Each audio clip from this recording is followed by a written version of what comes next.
And hello and happy Thursday. I forgot to put my Bob Cratchit glove on before I got started. Hi, my name is Jersey Drozd, and all the links that you need to know about me, to know more about me, are right below me, right there on the screen. My Patreon, my Instagram, my everything. All the things that I do. I actually just did a blog post, and you can find it at rss.jdrozd.com that collects everything that I did in the month of March. Now we're in April. It's April 1st, 2021. And what are we doing today? Monday, you probably remember that I inked this drawing of Baron von Bear reading bedtime stories to monsters in his very Victorian-looking home. Since then, I've scanned it, I have flatted it, and now I'm going to paint it. And I'm going to paint it the same way I did that barbarian horse recently, where I'm going to use my flats layer as a reference guide for grabbing selections. And get my selection tool set up incorrectly. It should be like grabbing the reference layer. And area scaling is off, and we're going to tell it to apply to connected pixels only. No, I want it to select all of the colors in that range. There we go. Then I make the selection. And then I turn off my flats layer, make sure I'm on my watercolors layer, and I'm going to go in there and I'm going to start painting it up. What am I using as a palette? I'm using this handmade watercolor palette that I put together from my little travel tin, my 12-pan palette. And now with Ray Frendon's watercolor brushes, I'm going to go in and start laying in some colors. See?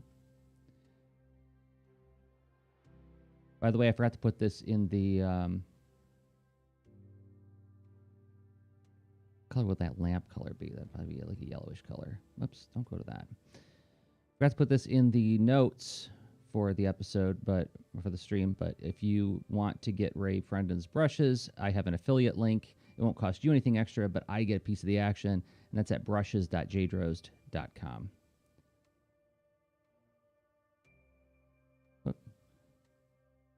Since I talk about his brushes all the time on this stream, Ray gave me an affiliate link. A little bit of purple in there.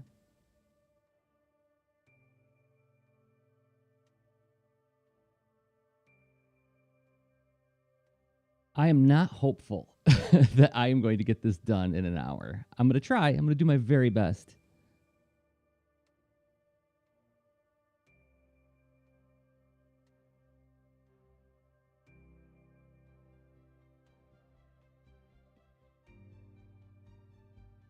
The goal with these live streams is always for me to try to get a discrete amount of work done in under an hour. Really push myself.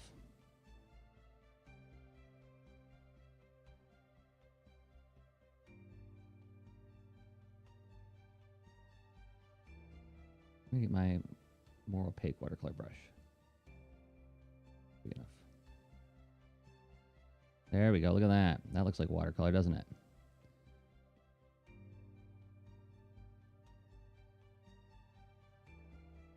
Where did you go? Purple brown.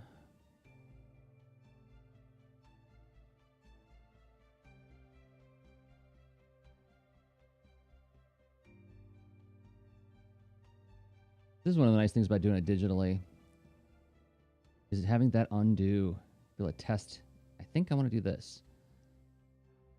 But it's also a danger because it could mean that I go back and forth on things indefinitely, and eventually you just need to commit and move on. So let's grab his suit, turn off the flats layer, go back to my color palette. Let's find the base color of his suit in my palette, which would be someplace around here.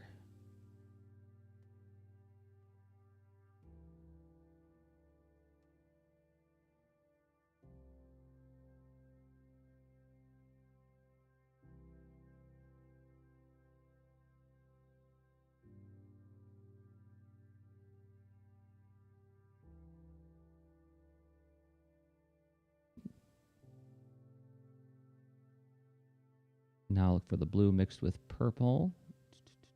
Where'd you go, blue and purple? You're there.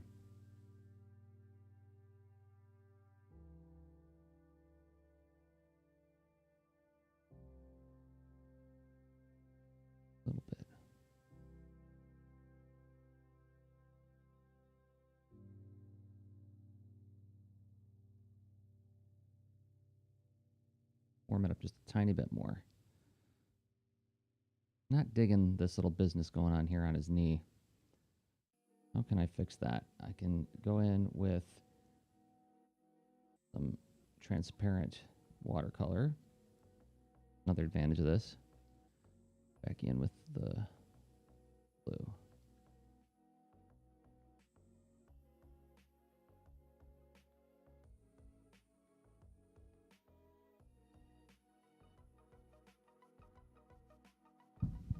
Hello there, OM210.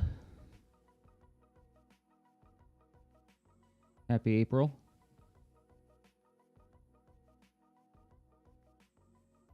No pranks today, please. I've got to get this painting done fast. There we go. Got ourselves a bear. Save. Always save your work. If any of my students or former students or current students are watching, you've heard me tell the story. Oh, I screwed up the flats there. What's going on there?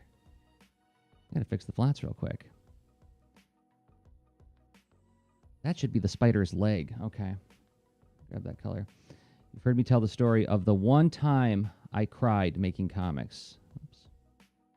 And what was it? Well, I was working on a very old computer, and I had a day job as a graphic designer at a real estate magazine, and then I had a night job of doing freelance illustration, and I was also making comics. And so there were many nights where I didn't get very much sleep. And one all-nighter that I was doing, I wasn't saving my work because every time I saved, it would take a long time to save the file because it was such an old and creaky computer. And I think it was I put 6 hours worth of work into it. It was 4 o'clock in the morning. I had to be at work in about 4 hours. I hadn't had any sleep, and the computer crashed. And so I lost 6 hours worth of work. There was no point. The deadline was the next day. And I just hung my head and I wept. So I always tell my students when we're working with digital tools, save often. You don't want to cry.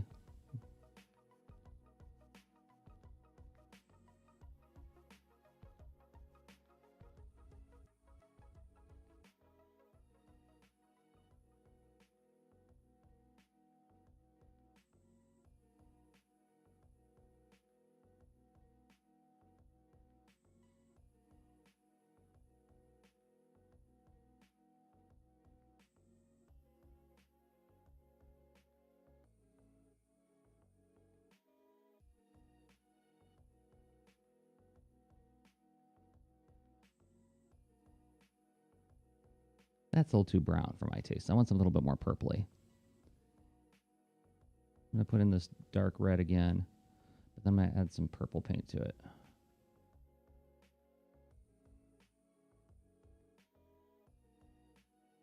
You use a lot of purple in your shadows. I do.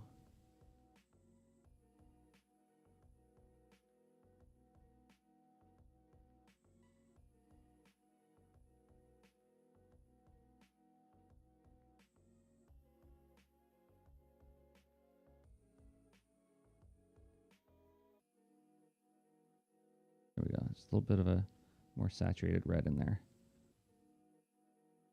I didn't put any right there.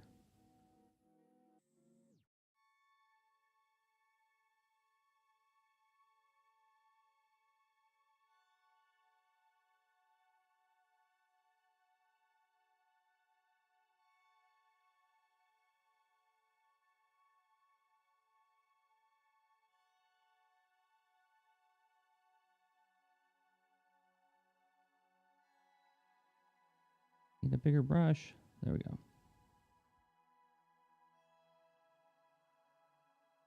First part of the chair is done.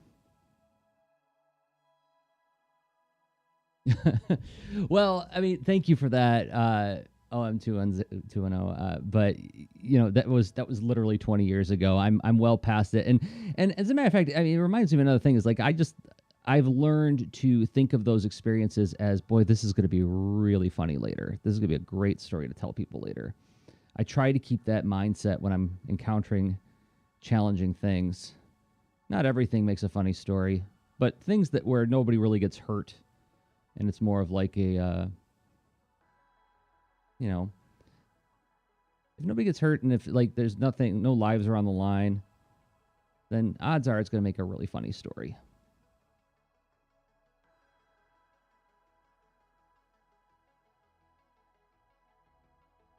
Now, I know I've told the story on here about the time I was booed by 500 people, including the fire chief and the town's mayor.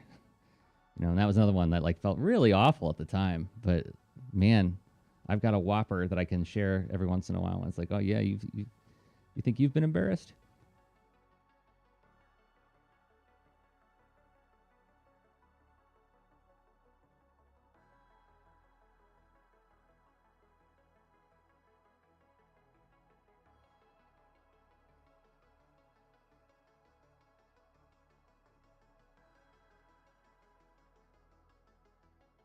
Where am I? I want my brown and purple. Where'd you go?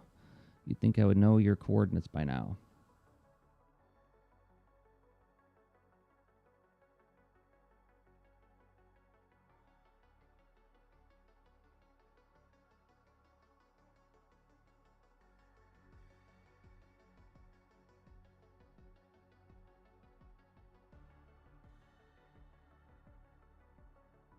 And save.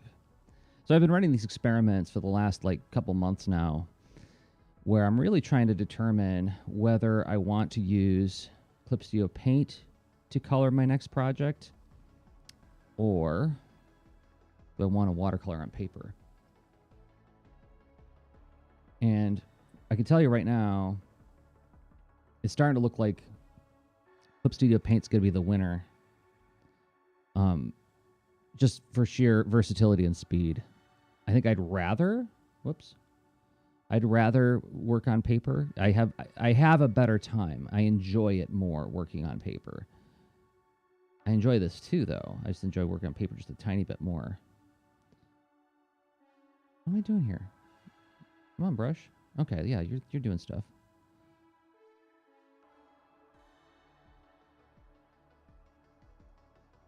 But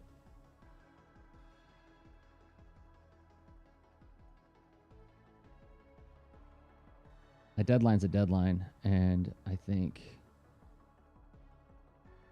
that pressure is not a small one. So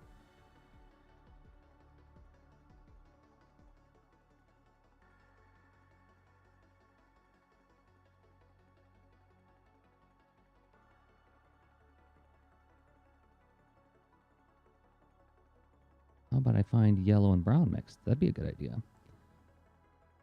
There you go.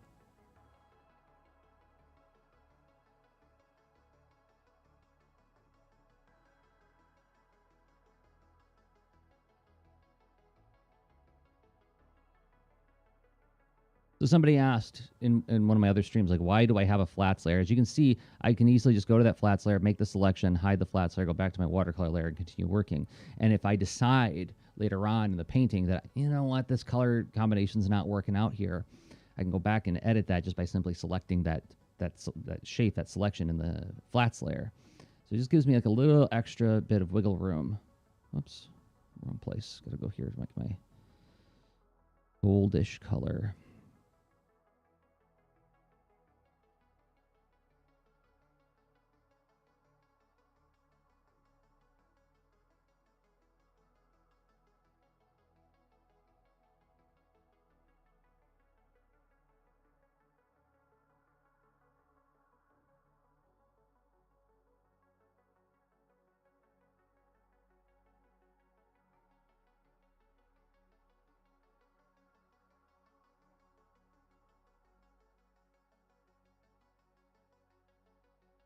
Cool. Actually, now that's odd.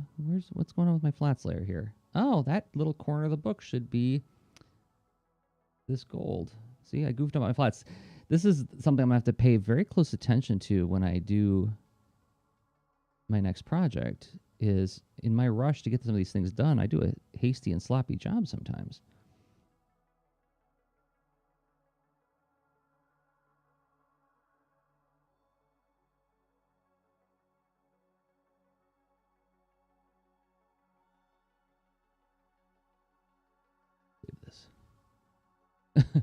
is he reading the Necronomicon? Well, what else would you read as a bedtime story to ghosts?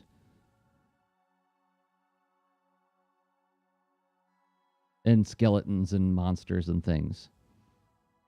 To borrow language from The Muppets Take Manhattan. Your bears and chickens and things.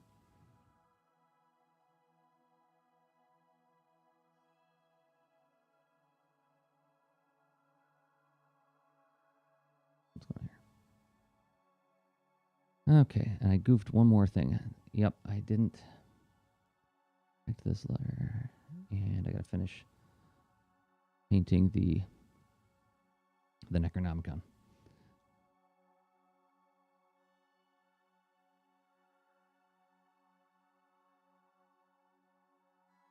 There we go.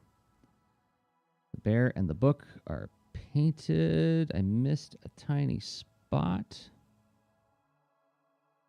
There we go. What next? Let's do that bookshelf because that's going to be tedious. Or maybe not. Maybe it'll go really fast because I'll get my big chunky brush out. And let's get our base brown.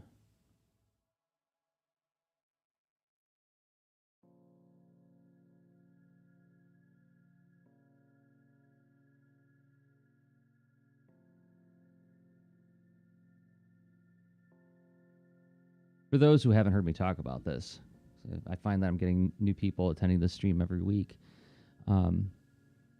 This particular character is from a mini comic I made a couple years ago that I'd like to do more with. And the premise is basically like John Constantine or Doctor Strange, but with Hello Kitty. Right? So like it's a cute, adorable bear, but he solves like spooky supernatural problems.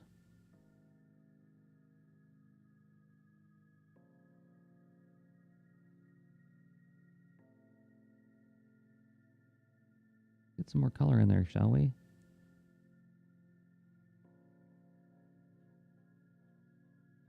And no, I do not have any copies of the mini comic available right now.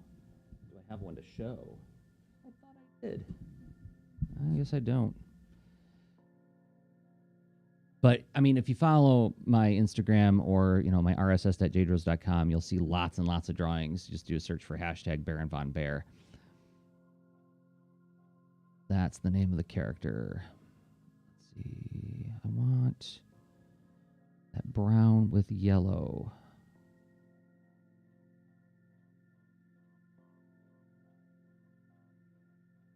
Because this lamp is going to be a light source in the picture, right? So these objects should be reacting to the lamp.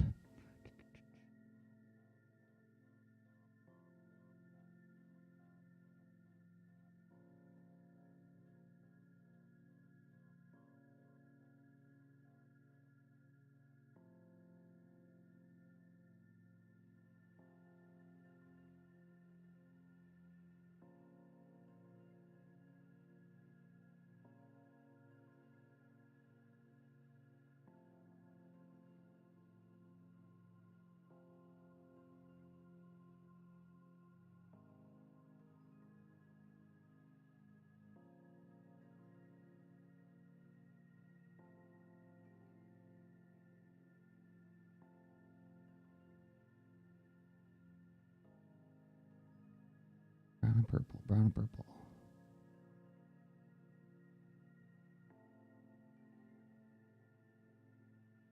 There you are.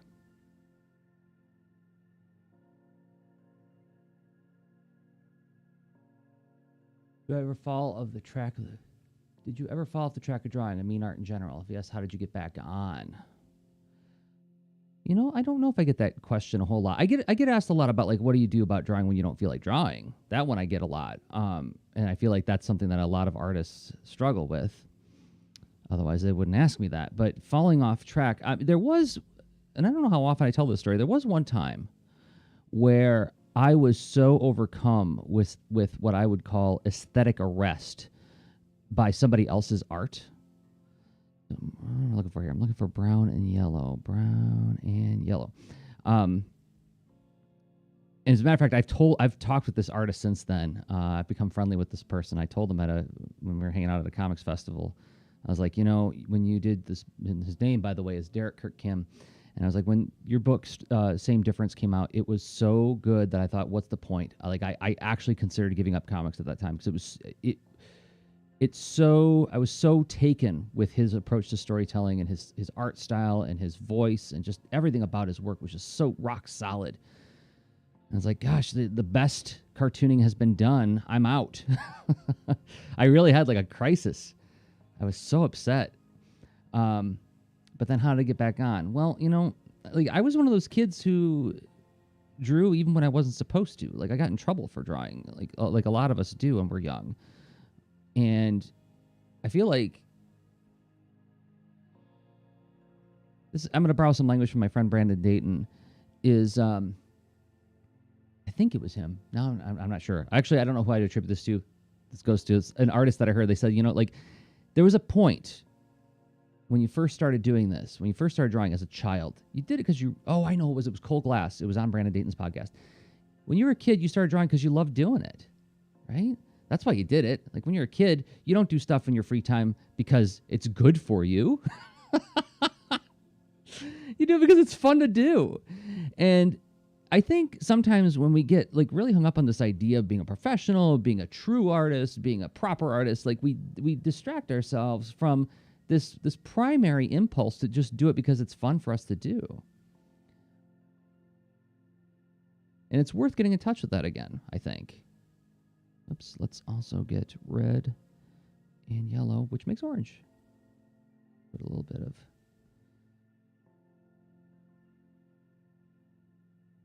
Because when you're doing it because you love doing it, you're not thinking about, is this good? Are my friends going to like it? Is it going to get a lot of likes on Instagram? Like, it's really hard to remember that sometimes, but like, this is a pleasure too.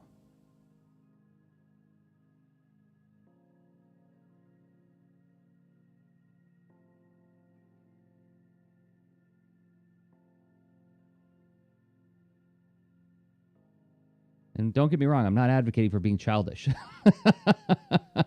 Childlike, not childish. There's a difference. But yeah, it's something that I try to remember. And that's what got me back into doing it again after I had that crisis, was just remembering that, like, oh wait, am I doing this because I want to be the best cartoonist in the world? Because like that was the language I was using was like, oh, the best comic's been done. No point in me doing this anymore. Well, that's mistaking the motivation. The motivation is that I'm also doing this because it's just such a joy to like make stuff up. People say, oh, make the comic or make the art that you want to see in the world. Well, that can also be bewildering because you can mislead yourself into thinking that you're putting something in the world because it's for everybody else. It's how much of it's for you. It's a two-way street. Of course it is. I'm always thinking about my audience. Always. But I'm also, one of the concerns is like, am I having a good time? Whoop, I selected the wrong thing. Because that's not nothing. We all know it takes a long time to make art. And if you're going to spend that much time doing it, it's probably worth your while to think about, is it going to be fun for me to do too?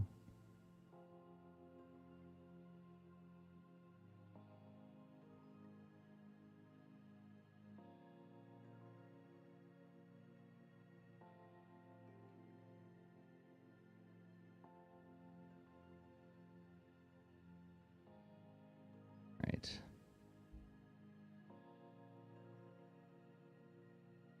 Yeah, I mean, I think a lot of artists would agree with that, Reed Fisher, is this idea that, you didn't do it because you saw a hole in the marketplace that you could fill and like you're bringing like this unique idea that the world needed. You may find that out afterwards. But I think that's not where it usually starts. It usually starts with, I think it'd be neat. Like this started with me saying, boy, I do like spooky stories, but I don't like scary stories, right? I like spookiness, but I don't like to be frightened. So let me do a story where I get to have that. Do I think other people will like that too? I hope so. But when I think about the audience, what I'm thinking about there is what's appropriate for the audience I'm trying to serve. And I want to make stories for young people. And what's appropriate, by my reckoning, for young people is there's certain characteristics to it. So I think about that stuff. I'm always thinking about my audience that way. But I'm primarily drawing something that I think is valuable, that reflects my values and how I see the world. I think that's why a lot of artists do this.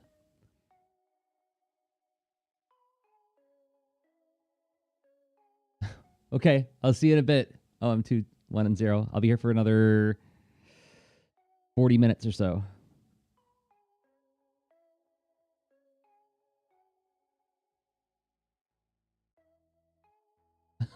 Jiggly plastic spider stories versus real spider stories. Yeah. It's like I love Halloween with all my heart. And what I love about it is, well, one, the idea of fussing over young people who are like really proud of their costumes. Like that's like probably like 90% of the joy of it for me. Getting to like make a big deal out of a kid because like they're dressed as a Dracula. But also it's the pretend scariness of it that I think is really appealing.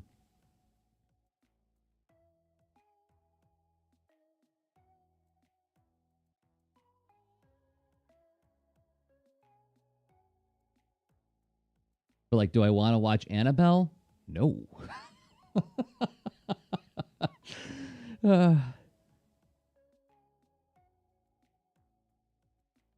You can have that.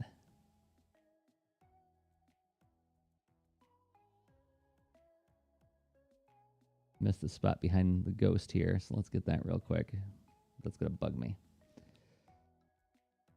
It was the books. I didn't finish coloring in all the books.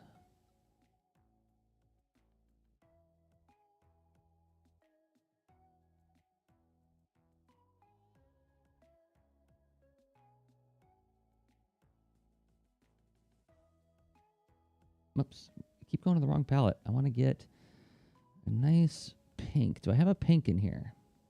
Does anybody have a pink? That looks like a decent pink.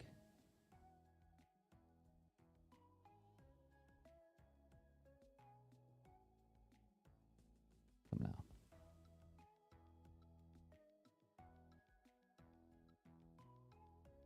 What? I'm using my watercolor brush. Okay.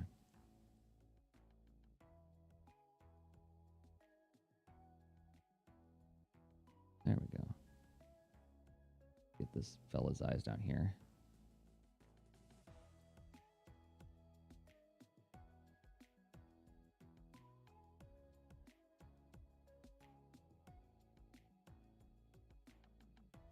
Interesting. Another bit of sloppiness in the flatting process.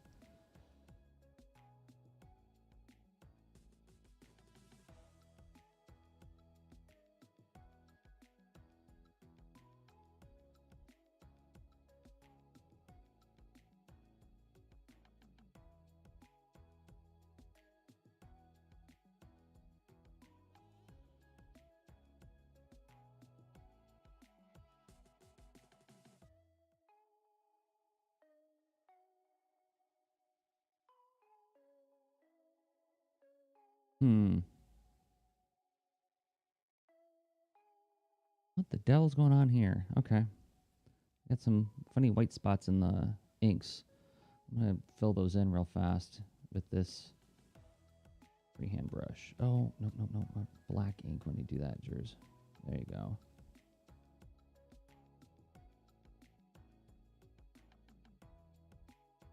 Oh, hi there. Einanido?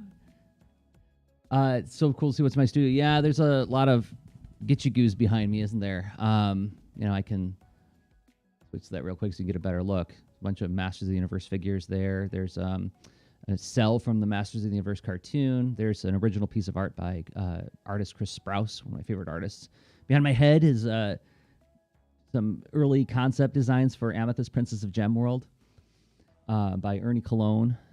And then, yeah, a bunch of Transformers, G.I. Joe figures and things like that. I think there's the Tick right there. I think Scrooge McDuck is behind me someplace. Yeah, there he is. Down there. Right. Some knockoff Transformers toys. Robotech. Starriers are over there. Yeah, so very, very 80s studio. Can you tell when I was a child?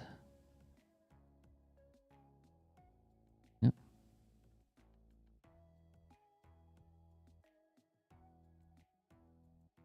Save once more. It's always a good idea to save.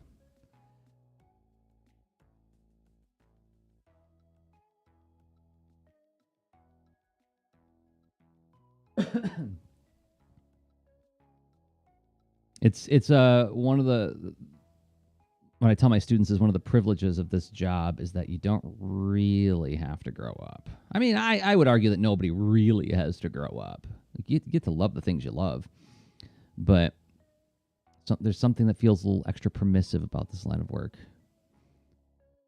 My layer palette. Let me make sure I'm on the watercolor layer.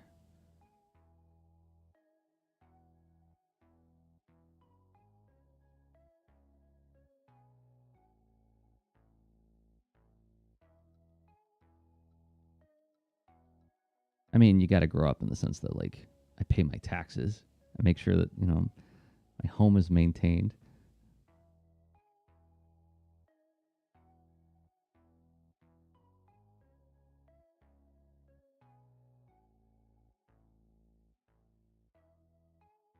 But it's like, I think about that Ray Bradbury quote. Like he and Harryhausen the great animator, they made a promise to each other to like when they were young men that they would never stop loving dinosaurs. And I love that idea. That's such a charming idea of two grown men making a pact to never stop loving dinosaurs. Who are the figures between the Tick and Robotech? Oh, yeah. So those were gifted to me. Let me see. They are some BotCon exclusives. There was an episode of in the third season of Transformers. Several Autobots get turned into humans for one episode, and that is Rodimus Prime and RC on the card there. So, and can you ask what Joe's are so special to me that they made it onto the wall? Well, I have several Cobra Commanders. I'm a big Cobra Commander fan. And especially, and this is going to be heresy to some people from the 80s, is the Battle Armor Cobra Commander is my very favorite. So I have the original on the card, the 25th anniversary edition on the card, then like even like the really silly Space Cobra Commander and the one with the red mask that came with like a kite, and then like Beachhead and Flint around there too, because I like them. But they're not the only one. I mean, there's like a whole bunch more on these other walls. Maybe sometime I'll do like a studio tour where I can like walk around. Because like another character that is very important to me in G.I. Joe is Sergeant Slaughter. I love Sergeant Slaughter. He is so profoundly silly. And he speaks to the sort of... I actually have a friend who is the same age as me who's just now like watching G.I. Joe for the first time. And he's like, oh, it's like a fantasy story. It's not just a military story. I always thought it was just army dudes. And I'm like, no. It has like this really ridiculous, over-the-top kind of imaginative fantasy aspect to it. And Sergeant Slaughter, I feel like, is the epitome of that. Where it's like so ridiculously macho, right? Absurdly macho. He could take on 100 Cobras and set them on the run. You know? He lives in a place called the Slaughterhouse where he trains people and they eat raw meat. You know, it's all that stuff. It's so absurd. I love it. So I have like an entire Sergeant Slaughter shelf in my studio with a whole bunch of different figures. Yeah, I know. I've been told many times, like, oh, Jersey, how does it feel to be wrong? So incredibly wrong about which is the best Cobra Commander. Look, I like what I like. I can't help that.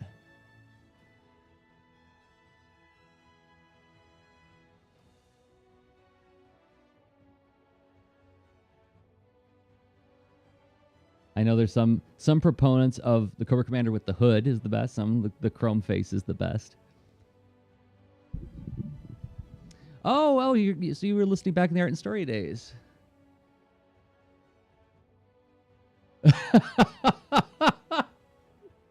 Did I say that? That sounds like something I would say.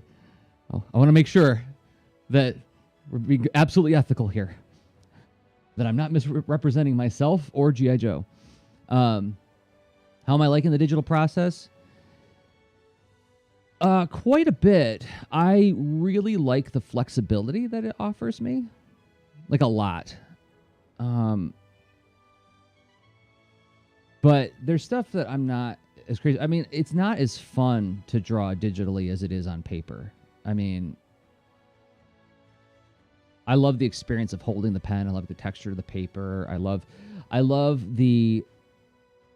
how paper reminds me to let go and just keep moving. Whereas and I was talking about this earlier in the stream, like when you have like unlimited undos, you can easily be tempted into like a endless spiral of editing.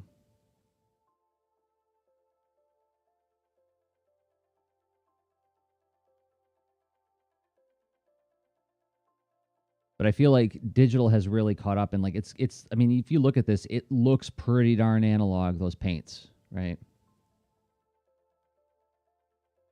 Do I do the line work in CSP2 or just the coloring? No, so I penciled this in Clip Studio Paint, and then I printed it out onto watercolor paper, and then I inked it with brush pens, and then now I'm going back in and painting it in Clip Studio Paint. The reason I ink it on paper is because I can't be trusted when it comes to I can actually pull off this line with some Clip Studio Paint tools. Like here is an actual brush tool that looks pretty darn similar to those brush strokes. It has the same kind of texture to it, right? It's just that I can't be trusted with digital inking because I will noodle over it and I'll triple the time it takes to draw it. I've tried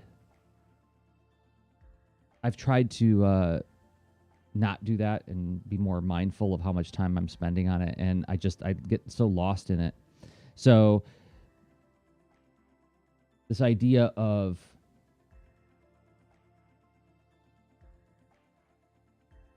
doing it on paper and then painting it digitally is a way to help me let go of the art and just keep moving.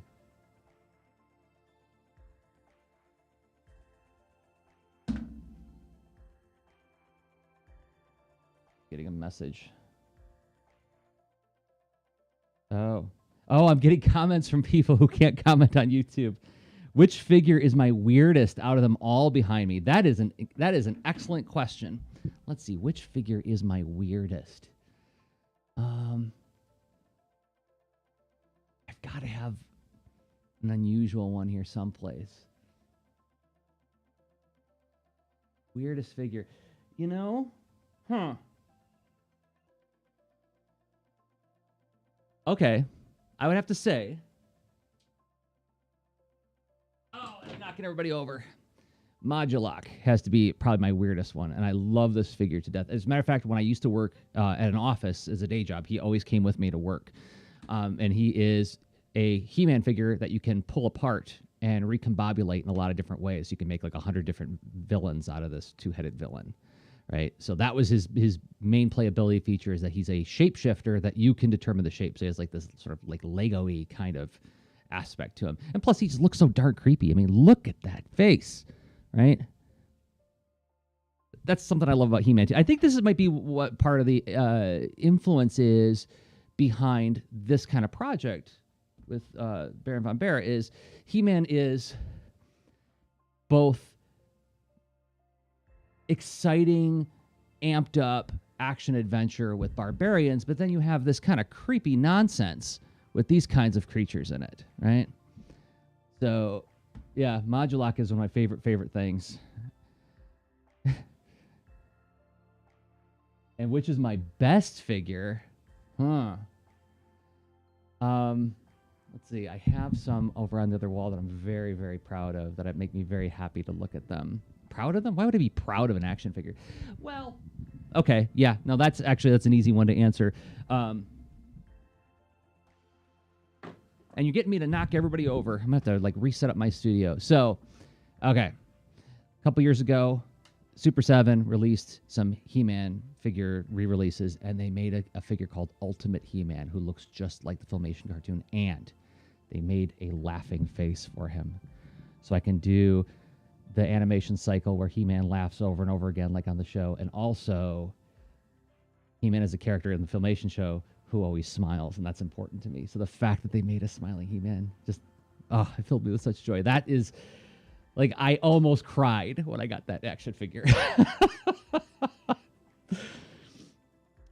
That would be my best figure, my favorite one. Let's see, let's get some more painting done.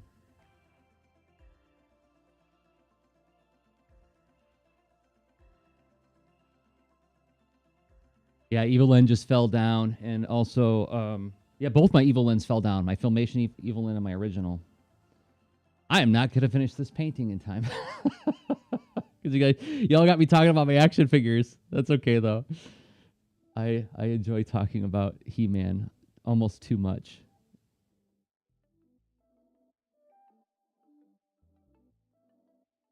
And, I mean, I know some of my former students are watching, and they remember back when we used to do the He-Man redesign lesson, where we would watch we'd watch an episode of He-Man and the Masters of the Universe, the Filmation show, and then the students have to redesign 3 of the characters.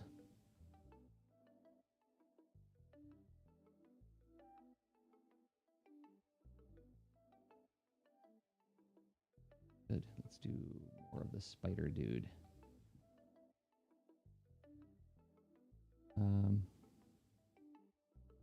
Let me make sure I'm going to the right place. There we go.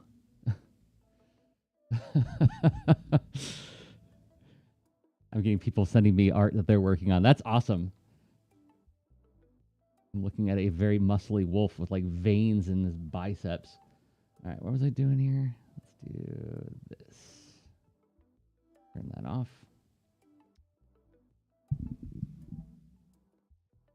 Oh, you wanted to collect the recent He-Man re-releases, but not sure if you'd love them. Do I have any of them?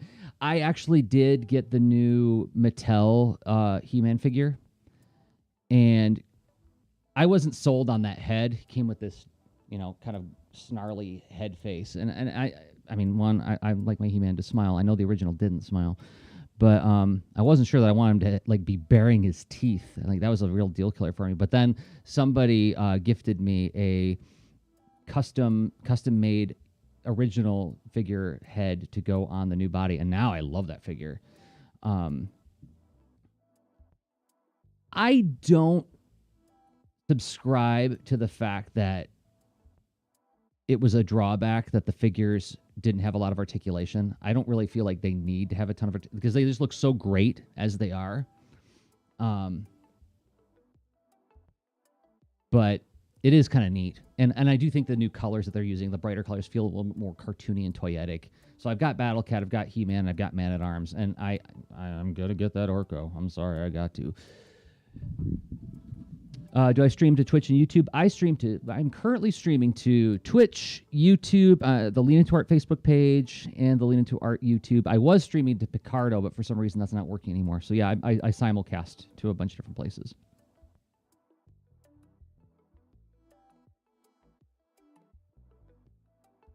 I want to make it easy to find me.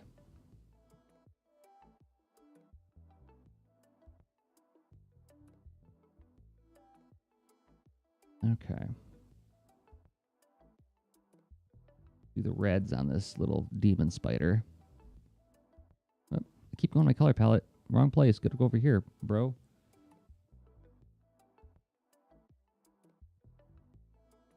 The knees look weird on the figures, but actually, once you get them and put them in a pose, it doesn't look that weird. Okay, so here I'm going to make it an admission to the room. So I go to He-Man conventions on purpose, and I was at PowerCon when they debuted and really like showed those figures off for the first time. And I remember that was like the big thing for me was I was looking, I'm like, those knees look super weird. But then I got him, and I put He-Man on the back of Battle Cat, and he looks pretty darn great.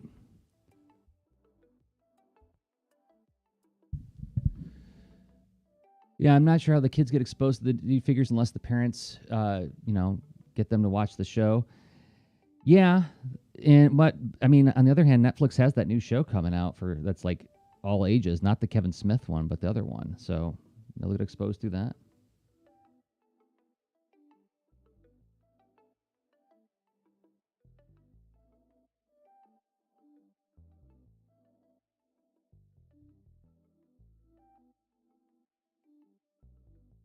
Although, I mean, I'm just finding that young people are more savvy about media than we sometimes think. I mean, I find that so many young people are so aware of such a broad swath of pop culture in a way that we weren't able to because of the limitations of the technology, right?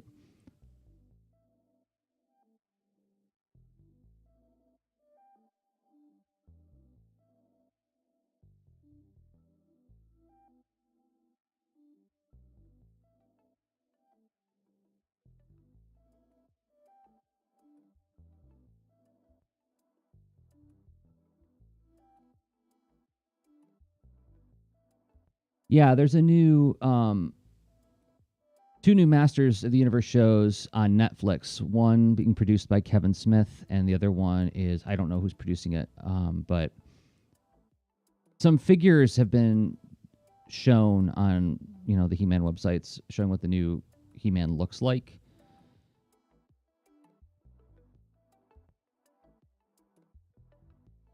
I don't really have a strong opinion on it, to tell you the truth. Brown, and purple and brown. There we go. I mean, the thing for me is that like I've got the Filmation show, which I have a ton of affection for, and I feel very well served by it, and I don't feel like any sort of anxiety or energy around the idea that any new shows have to be made for me.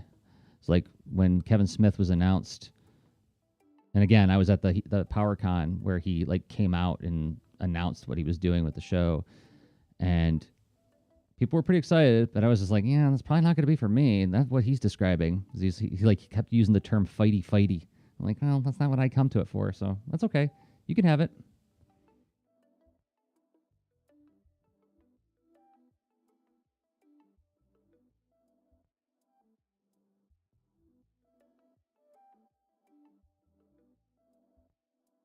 I don't want to overwork this. Okay, let's do this lamp. How long have I been going? 49 minutes. I have 10 minutes to finish this painting. It's not going to happen. This is good data to collect.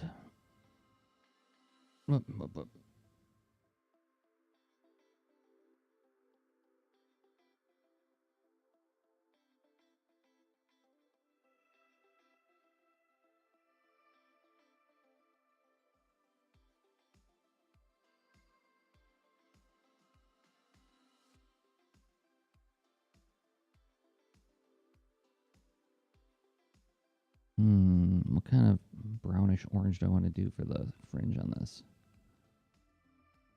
Yeah. Boom.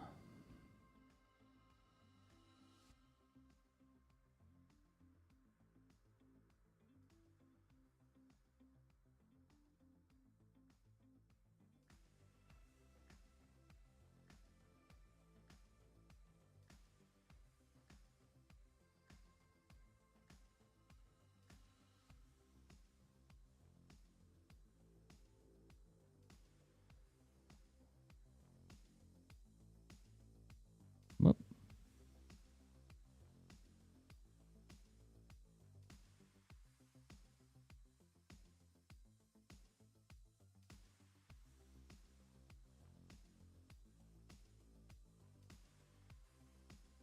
There we go.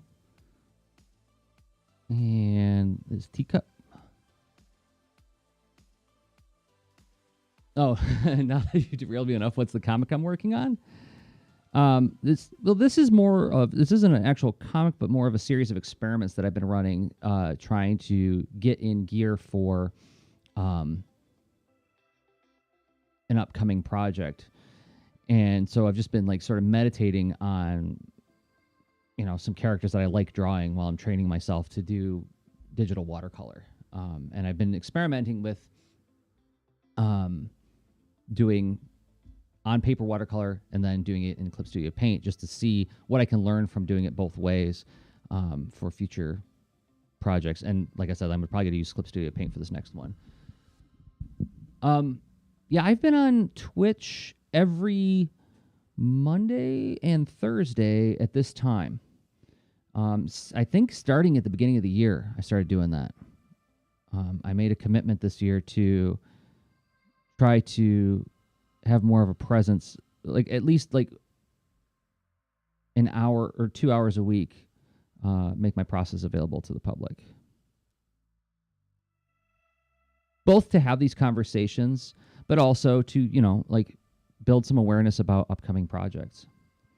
So that's to say, if you're watching this on YouTube right now, and if you enjoy what you're seeing, if you had a good time, hitting the thumbs up button, hitting like on it would be super helpful to me. That would be a nice thing. You don't have to, but it makes me happy if you do. And I know that Twitch doesn't really have that function as much as like you can just basically follow me. Share the video. That's the thing.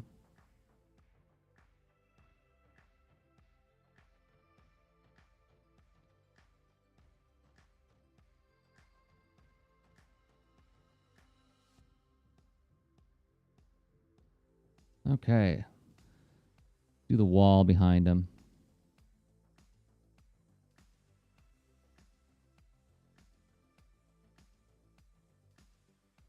Keep going my digital color palette. Go over here, Jersey. Okay.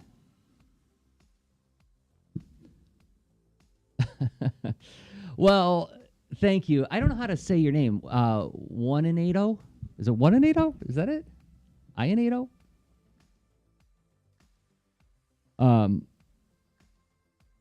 That's kind of you to say.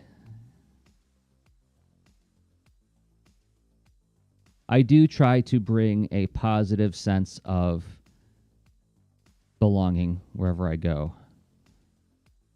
because I do think that comics is a wonderful medium that should be accessible to everybody.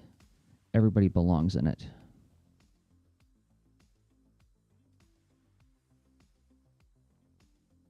Because if you try to keep people out, then you don't love comics. That's my argument.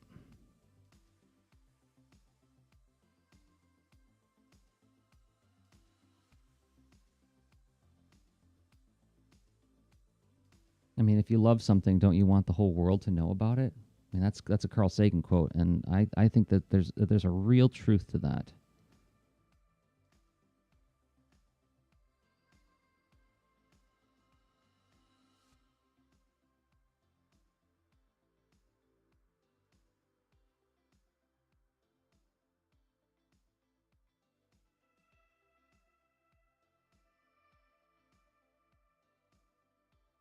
Oh, it's Casey. Oh my gosh, good to see you again, man! It has been a long time. I remember now. I remember that GI Joe encounter. Gosh, that was it. I want to say it was at SPX or something. Oh my gosh, it's been forever.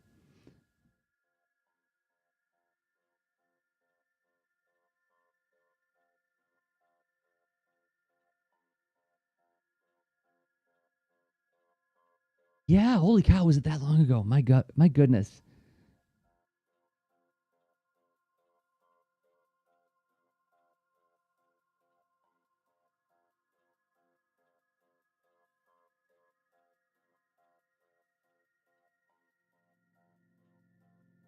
Okay.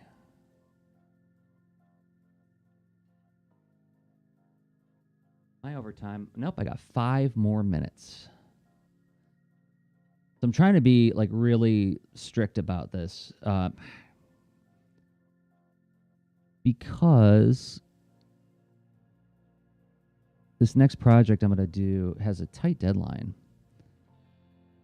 And I have to be, I mean, this is literally me like just getting in shape for the deadline and getting really practiced in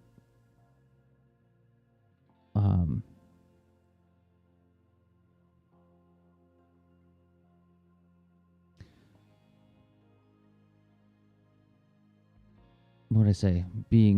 I want to say being diligent, but that's not what I mean.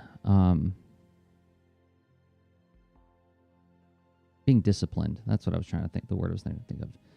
Just being disciplined about showing up at a specific time and putting in a specific amount of energy and rigor into the thing. Whoop, whoop, whoop. I guess we can just do that.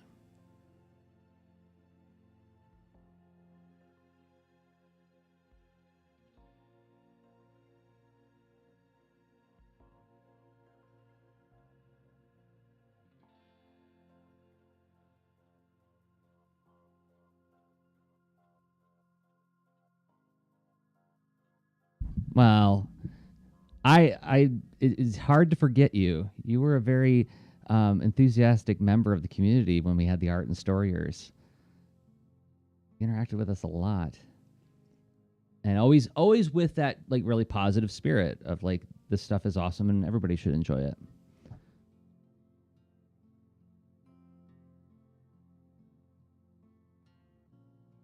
That's like my favorite thing. I mean, not to sound like Buddy the Elf, but I mean, I feel like, especially right now, like what we've been through in this last decade, kind of more important than ever that we like really make sure everybody feels like they've got a voice and that everybody's included, everybody has a seat at the table. Because we need each other, and I don't want to get on a high horse. I don't want to turn this into a He-Man moral at the end of the episode, but it's something I feel pretty strong about.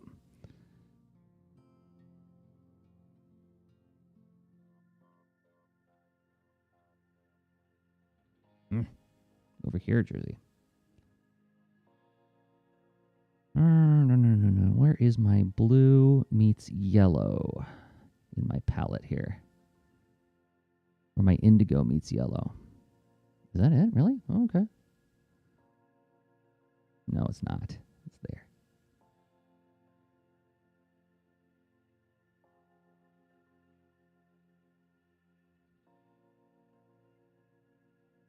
Oh, thanks, Casey. Yeah, I don't know. You know, okay, this is where I'm gonna like out myself a little bit. I don't know how you become an affiliate. I've just been streaming, just like hoping that people show up. And this actually happened in early streams. I got raided, and I didn't know what a raid was, so I like blocked them all. I was like, there's a bunch of people in here talking. That like it said it's a raid, and then some of the other people who were watching were like, no, that's a good thing. I was like, oh. It was me being frightened old man for a moment there.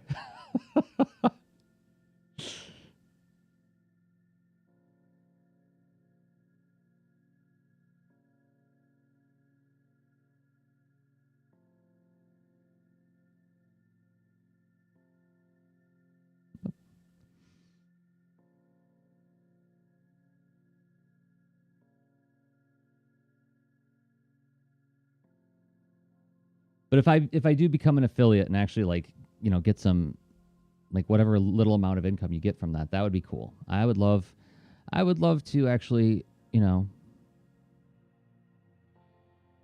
secure more funding for my comics work. Always a good thing.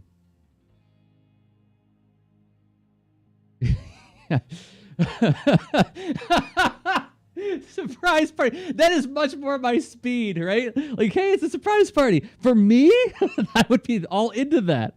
But yeah, when you call it a raid, there's just something that just feels so aggro about it. I'm like, yikes. Not in my house, you don't.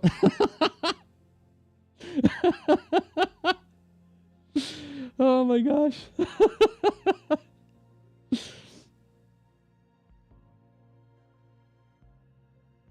I'm going to petition Twitch to change it to that.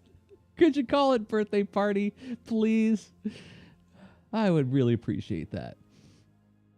Okay, I am going to do this. I'm going to probably be a few minutes over. Yeah, I'm already over, but a surprise party, not birthday party. I'm going to do this bird's eyes real fast. No, I'm going to click on its eye.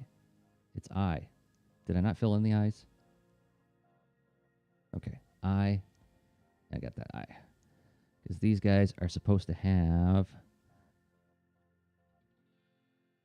reddish eyes. Let me get my red palette. And I'm gonna do one more thing, and then I gotta call it quits. And I guess I'll finish this at a later date. So now what I'm gonna do is I'm gonna go to my flats file. And I'm gonna select the lamp, bird, background. I'll do that. Let's just do this.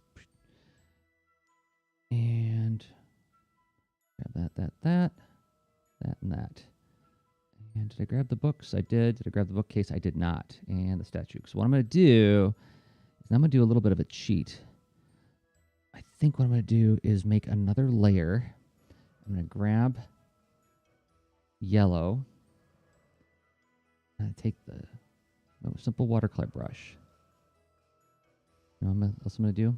I'm going to knock out that lamp. I don't want the lamp shade. I want just around the lamp. I'm going to put a little bit of a glow around everything. Yeah, let's get a bigger brush. Bigger brush yet.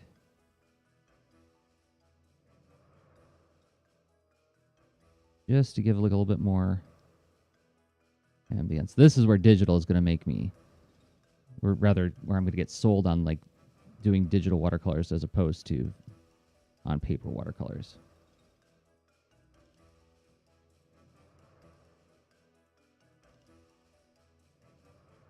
There we go. That warms it up a little bit, doesn't it? Maybe even add a little bit of orange. Don't go crazy. Don't go nuts here, Jersey. I know. I'm going to... I'll also grab that floor, even though I haven't painted it yet. Not go bananas, but let's also warm up the drawing just a little bit more. Look at that. That's looking pretty okay. I'm going to save my work. And thank you, everybody, for hanging out with me and chatting with me today. It was super fun. This was one of the more fun live streams.